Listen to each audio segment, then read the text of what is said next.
รายการข่าว3 มิติของช่อง3ประเทศไทยนะคะก็เข้ามาทำข่าวที่เมืองสนามชัยมาอยู่ที่ศูนย์ประสานงานช่วยเหลือที่เมืองสนามชัยแขวงอัตตปือนี่ตั้งแต่วันที่ 28 กรกฎาคมนะคะก็เป็นวันแรกที่ทางแขวงอัตตปือแล้วก็ทางกรมการข่าวกระทรวงการต่างประเทศเนี่ยค่ะที่ลงมาประสานงานให้นักข่าวต่างประเทศเนี่ยเข้ามาทำข่าวในพื้นที่ได้แล้วก็ออกบัตรให้กับนักข่าวนะคะเป็นบัตรสีเหลืองสำหรับนักข่าวประเทศที่ต่างประเทศที่มาทำข่าวที่นี่ซึ่งมาลงทะเบียนที่ศูนย์เนี่ยค่ะก็มากับทีมนักข่าวไทยซึ่งก่อนหน้านี้ได้ทำหนังสือขออนุญาตไปยังกรมการข่าวกระทรวงการต่างประเทศตามระเบียบกฎหมายของทางการลาวนะคะตั้งแต่วันเกิดเหตุแต่เนื่องจากในช่วงแรกเนี่ยที่ยังคงมีความวุ่นวายในเรื่องของการช่วยเหลือต่างๆก็ทางกรมการข่าวกระทรวงการต่างประเทศก็เลยแจ้งมายังนักข่าวต่างประเทศว่ายังไม่สามารถที่จะให้เข้าพื้นที่ที่แขวงอัตตปือได้ขอให้รอเนื่องจากว่ายังไม่สะดวกที่จะให้วีซ่านักข่าวซึ่งตัวของยำเองก็รอที่จะให้ทางกรมการข่าวมีแนวทางที่ชัดเจนนะคะ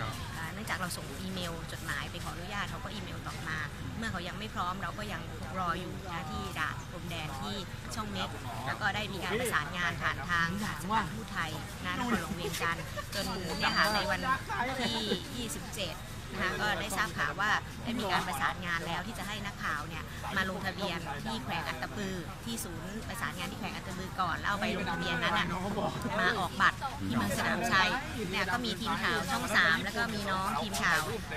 อุ้ยมีน้องทีมข่าวPPTV แล้วก็มีน้องทีมข่าว PPTV แล้วก็มีน้องนั่นนะคะนี่น้องทีมข่าว PPTV กับทีมข่าวของกรมประชาสัมพันธ์นะคะก็เป็น3ทีมของไทยนะคะที่ได้มาทำบัตรถูกต้องที่แขวงซึ่งเมื่อเราได้บัตรนี้แล้วเราก็ได้รับอนุญาตให้ทำข่าวในทุกพื้นที่ซึ่งการที่เรามาทำบัตรมาเข้ามาตรงนี้เราใช้หนังสือเดินทางพาสปอร์ตเข้ามาตรงด่านพรมแดนที่ถูกต้องตามกฎหมายของลาวเพราะว่าไม่สามารถใช้บอร์เดอร์พาสมาได้เนื่องจากว่าแขวงอัตตปือเป็นอยู่อีกแขวงหนึ่งชายแดนดังนั้นคนที่จะเข้ามาคือก็ต้องมีหนังสือเดินทางหรือพาสปอร์ตเราก็ใช้พาสปอร์ตเข้ามาตรงด่านช่องเม็กนะคะก็จนมาถึงที่นี่ไม่ได้เสียเงินเลยนะคะที่มีข่าวว่าต้องจ่ายเงิน 4,000 ต้องค่าบัตรอีก 1,000 ไม่มีจ่ายเงินเลยสักบาทเดียวก็แค่มาทำตามขั้นตอนที่ทางเจ้าหน้าที่แจ้งให้เรามาทำให้มันถูกต้องก็คือพอเราได้บัตรข่าวนี้แล้วเราก็ได้รับบัตรเป็นเจ้าหน้าที่ไทยเป็นทีมไทยที่มาช่วยเหลือในครั้งนี้ในฐานะสื่อมวลชนก็ถือเป็นทีมในการที่จะเข้ามาช่วยเหลือผู้ประสบภัยด้วยนะคะเราก็พอเราได้บัตรนี้แล้วเนี่ยเราก็สามารถที่จะติดตามเจ้าหน้าที่ของทางการลาวนะคะทั้งเจ้าหน้าที่ทหารเจ้าหน้าที่กู้ภัยของลาวเจ้าหน้าที่กู้ภัยไทยเข้าไปในพื้นที่ในการไป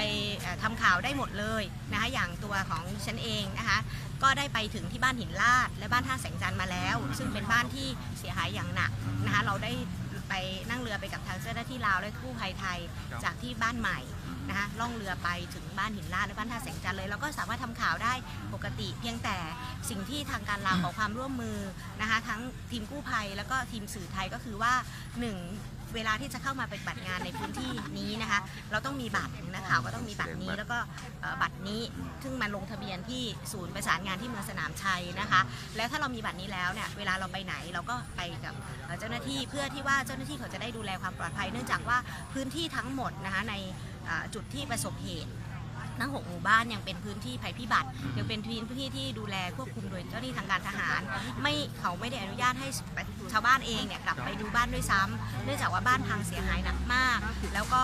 ทุกอย่างเนี่ยมันอันตรายนะการที่จะเข้าไปในพื้นที่มันยังมีดินโคลนเราต้องนั่งรถ4 wheelที่ลำบากมากดังนั้นคือถ้าเราไปเองโดยที่ไม่ได้มีเจ้าหน้าที่ไปด้วยเนี่ยมันก็จะอันตรายดังนั้นคือสิ่งเหล่านี้คือการขอความร่วมมือเจ้าหน้าที่แต่จริงๆถ้าเราจะไปก็ได้เพียงแต่ว่ามันไม่ปลอดภัยหรอกอย่างยามมาทำงานยามก็ต้องไปไหนก็ต้องให้เจ้าหน้าที่ไปด้วยเพราะว่าอย่างพื้นที่ที่ประสบเหตุก็เสียหายอย่างหนักมากเลยนะคะยังไงก็คือก็ยืนยันว่าในส่วนของนักข่าวต่างชาติเนี่ยก็ไม่ได้ทางการลาวไม่ได้ห้ามให้เรามาทำข่าวนะคะตอนนี้ทุกคนสามารถที่จะทำในทุกพื้นที่เลยได้เลยไป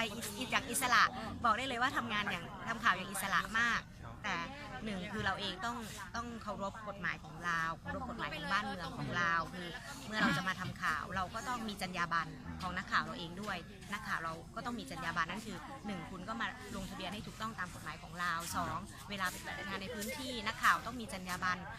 ต้องเคารพความรู้สึกของผู้ประสบภัยนั่นคือที่เขาขอความร่วมมือว่าไม่ถ่ายภาพศพหรือแบบไม่ไลฟ์สดขณะปฏิบัติหน้าที่เพราะว่าบางครั้งเนี่ยการไลฟ์สดเราไม่รู้ว่าเกิดเหตุอะไรบางครั้งไปเจอภาพที่กระทบกระเทือนจิตใจของผู้ประสบภัยเนาะมันก็บอดีเนาะแล้วก็แต่ภาพศพเนี่ยเป็นเรื่องที่ต้องให้เกียรติแล้วก็เคารพสิทธิ์ของผู้ตายด้วยแล้วก็เคารพความรู้สึกของพี่น้องที่ประสบภัยดังนั้นสิ่งที่ยามเองให้ความเคารพมากที่สุดนั่นคือความรู้สึกของพี่น้องที่ประสบภัยบางทีเราเข้าไปเห็นสภาพบ้านเรายังเสียใจ